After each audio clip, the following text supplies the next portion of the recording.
Good morning, ladies and gentlemen. My name is Claire Poisson, and thank you for taking the time today to listen to my speech to persuade on gun control. Gun control is imperative as it helps prevent devastating outcomes such as mass shootings by limiting and restricting firearm access to the youth and individuals. Gun control is a set of laws or policies that regulate the manufacture, sale, transfer, possession, modification, or use of firearms by civilians. The following arguments I have chosen to discuss in my speech to persuade in order are: fewer guns mean fewer crimes, you should not have the right to own any gun you want, and gun control does save lives. In order to explain why fewer guns mean fewer crimes, I have gathered up some gun statistics to prove this point.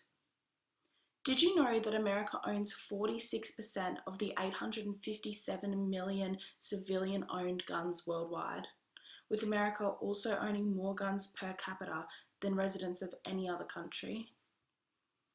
This has led the US to have gun-related homicide rates to be 25 times higher than any other high-income countries. I will now be providing you with gun statistics on countries with stricter gun control policies, so you are able to make the comparison yourself. Let's start with Australia. Australia introduced a nationwide gun sweep in 1966 after a mass shooting located in Port Arthur, Tasmania, killed 35 people. Since 1996, there have been no records of a mass shooting in Australia since. Both Japan and Singapore rarely see 10 deaths related to gun violence per year, with even having as low as 1 death in certain years. To put this data into perspective, the US has had 110 mass shootings since 1982, which is an outrageous tragedy. The next segment of my speech to persuade will explain the different types of firearms, automatic and semi-automatic weapons, and why you shouldn't be legally allowed to own any gun you want. Firstly, I will be explaining the difference between an automatic and semi-automatic weapon. An automatic weapon is a firearm that loads another round mechanically after the first round has been fired. A semi-automatic weapon is a firearm in which you have to apply pressure to the trigger for each successive shot, as it will not continuously fire on its own. In New York, the possession of classified assault weapons are banned as of 2013 under the New York State Act. However, any citizen who previously purchased an automatic weapon before the New York State Act was introduced are still permitted to keep them in their possession. From 1982 to 2012, statistics show that 3/4 of gun-related crimes in America, the weapons were obtained legally, with dozens being automatic weapons. Furthermore, I will be explaining into further detail why and how gun control saves lives. If I haven't yet convinced you on how gun control saves lives, I am adamant that within this next segment of my speech to persuade, I will do just that.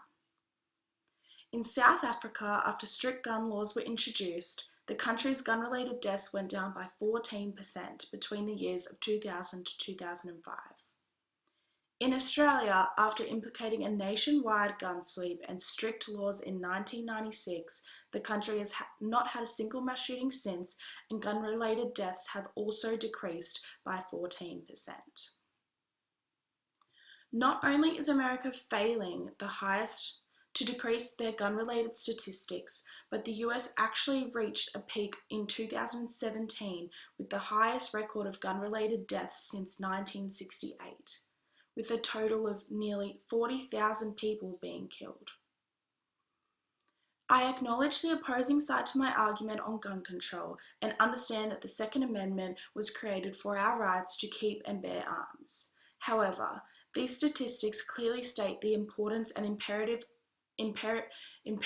of gun control laws.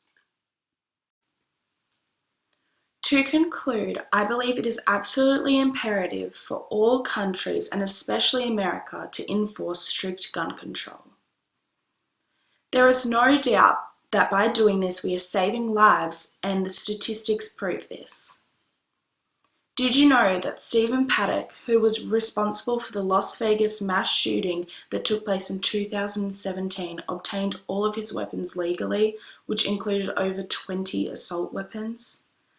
My question to you is, how many Sandy Hooks, Columbines, and Las Vegas shootings do we need to have before America decides that our gun control policies need to change? Because if these statistics don't change your mind, I'm not sure what will. Thank you for listening.